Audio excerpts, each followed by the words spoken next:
મારું નામ પરમાર શર્મિષ્ઠાબેન રમેશભાઈ છે. હું ધોરણ 8માં ભણું છું. અમે ઝુમખા રહીએ છીએ. અમે ઝુમખાથી નદી પસાર કરીને અમને હારા પ્રાથમિક શાળામાં ભણવા જઈએ. પાણી આવે ત્યારે અમે 10-15 દિવસ રજા પડે છે. પાણી પછી બહુ વધી જાય તો અમે સાંડાસાલ ફરીને ફરવા સ્કૂલમાં જઈએ છીએ. 10 દિવસની રજા પડે છે. બેટા, સ્કૂલ જવા માટેનો રસ્તો નારા અને ઝુમખાનો આ જ છે? હા, આ જ છે. સરકાર પણ બની આવતી નથી.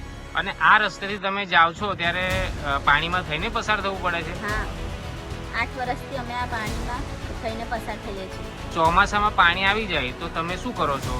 ચોમાસામાં પાણી આવી જાય તો અમારે રજાઓ પડી જાય છે. 10 દિવસની રજા પડી જાય છે. તમારી શું માગણી છે? અમારી માંગણી છે કે આ પુલ બની જાય.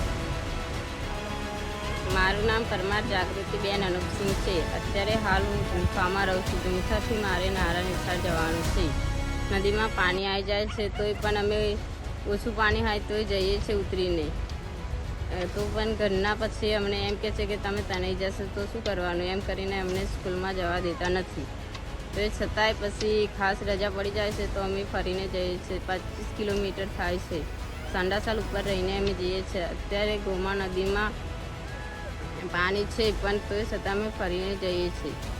અત્યારે અમારે પુલની ખાસ જરૂર છે. વારંવાર અમે અરજી કરીએ છીએ પણ કંઈ અરજીનો નિકાલ આવતો નથી. ઝુમખા ગામ અને નારા ગામની વચ્ચે જે ગોમા નદી છે એ આ જ રસ્તાનો જ ઉપયોગ કરો છો? હા, આ જ રસ્તાનો કરીએ છીએ.